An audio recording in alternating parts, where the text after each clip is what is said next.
All right, guys, we are still in chapter 8. We're looking at linear functions and graphing, and we're going to talk about today's section 8.4, rate of change.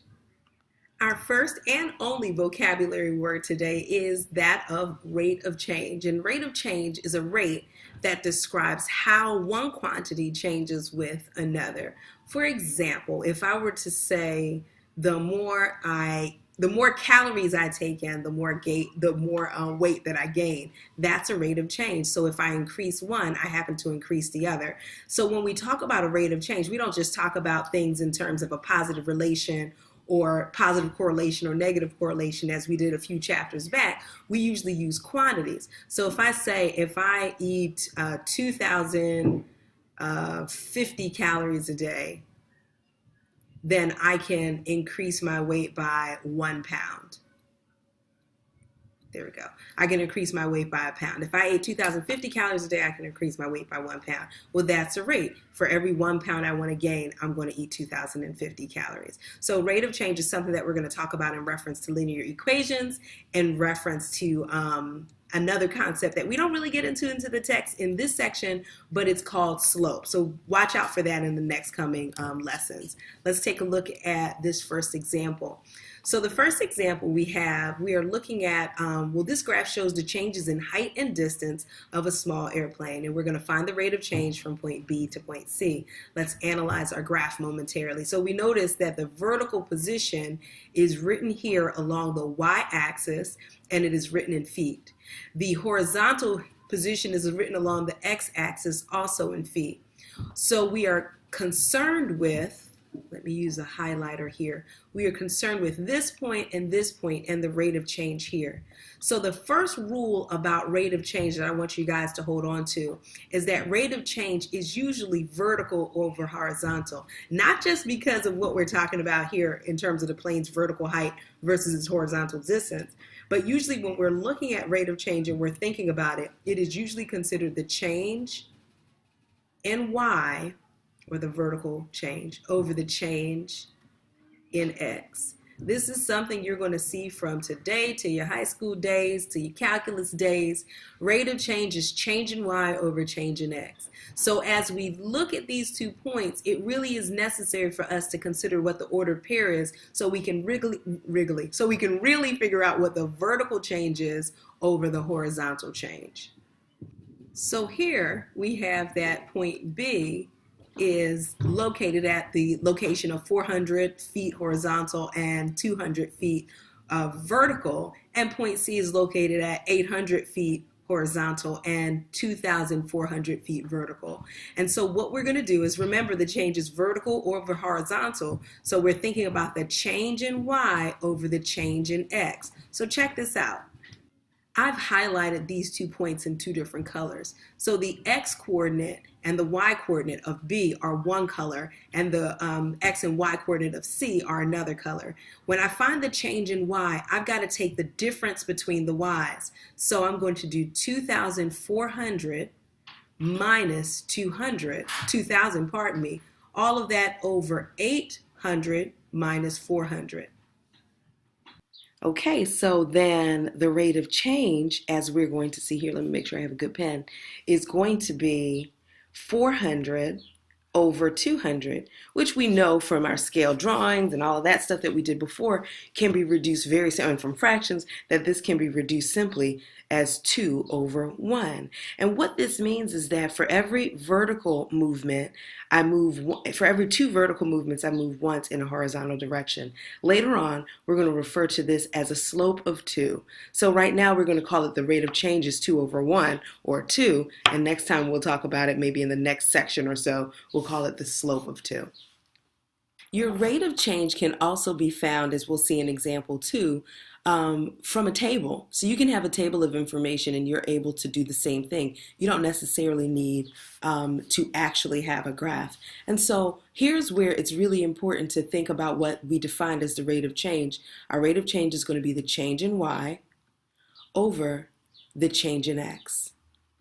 And when we calculate that, we just need to make sure that we're keeping things organized. And when I talk about organization, I'm talking really about making sure you kind of, in a sense, keep your ordered pairs ordered, right? Or in keep your ordered pairs united. So as I look at this problem here, it says the table shows the amount of money that Joshua earned working at a state park for the summer. Find the rate of change. So when I do this, the change in Y, I need to make sure that I'm subtracting one Y value from another, but I need to also make sure I'm subtracting their corresponding X, Y values in the same order. Got it? So if I did 76 minus 85.5, then I'd have to do 8 minus 9. But if I do 85.5 minus 76, I've got to do 9 minus 8. And you'll see that here. So 85.5, let's keep the numbers positive, minus 76 over 9. Since 9 corresponds with the 85, it's going to go right below it, minus 8. So our change in Y is going to be 9.5, and our change in X is 1. So for every hour worked, every 1 hour, we see that the income is 9.5. Therefore, he makes $9.50 per hour. For example 3, we're going to demonstrate the fact that there can be negative rates of change. Here I included some pictures because I thought this thing wasn't real when I read it in the in your textbook. And then I was like, wait a minute, Kingda? So I looked it up and I found out that there is, I guess it's at Six Flags, I don't know. So look at this huge rise and then fall, and then here's like a close-up of the top here where they're coming back down. Ridiculous, you won't see me on it. Anyway, the biggest drop of the Kingda roller coaster is described in the table. Find the rate of change. Find the rate of change. Okay, so when I look at this, I see that we have not just one ordered pair, but we've got 3. So what I'd like to do is check out what the difference is for each. So we see as we change in per 1 second, so from 0 to 1 is 1 second, from 1 to 2 is 1 second. Then we see that the change in height after each second is negative 188 feet. So after positive 1 second, we drop or go down negative 188. After another second, we drop another negative 88 feet. So we're going to, actually I've given away the answer here. What we can do is take any 2 points. I can take 0 and 1, 1 and 2, or even 0 and 2 in terms of the X values, and I can find the value. Let me use my highlighter here. I can find the value of the change in the 2 points, and that's going to give me what we are going to call as the slope or the rate of change. I'm going to choose these 2 out values, the top and the bottom one, just to see what happens. So remember, we're going to do change in Y over change in X. The way this is written oftentimes is delta Y over delta X. And delta is the Greek letter that refers to change. And you may have seen that in your science class. I don't know. All right, so delta Y over delta X. And what we have is, if I use these 2 points, my change in Y will be 456 minus 80. Notice what I've done at the top. This one minus this one. So then I'm going to have to do this one minus this one, okay? Which is going to be 0 minus 2. So notice, before we were seeing the negative here and a positive here. Now when I did this, I got my negative at the bottom, and we'll get a positive value at the top. And that value is a positive, let's make it right, 376. Well, since this is twice 188 and this is twice 1, we recognize that this is going to reduce to a negative 188 as my rate of change, and we'll put that as feet per second. Okay, so that's how we find it. So when I reduce this, I get this, and notice it still indicates, even though I chose the order, I did 456 minus 80 and 0 minus 2, I still end up with that negative rate of change.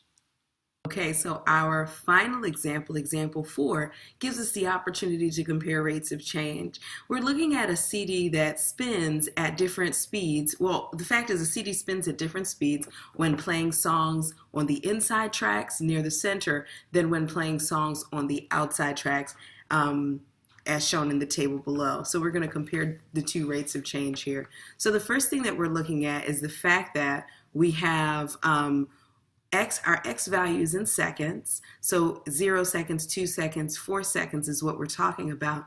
But we're going to look at that for two different situations. So at 0 seconds, obviously, there's 0 revolutions if nothing's happening. But at 2 seconds, after 2 seconds, the number of revolutions on the inside track is 16. And the number of revolutions on the outside track is 6.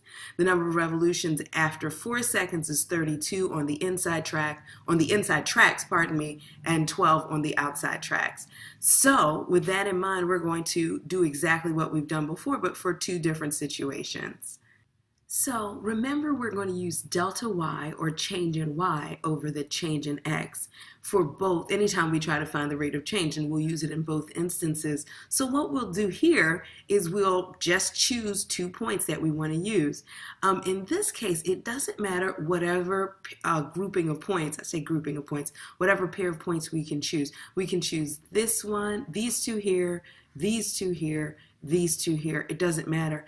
And you should feel free to use a different one than I use. So I'm going to just use the blue and the green.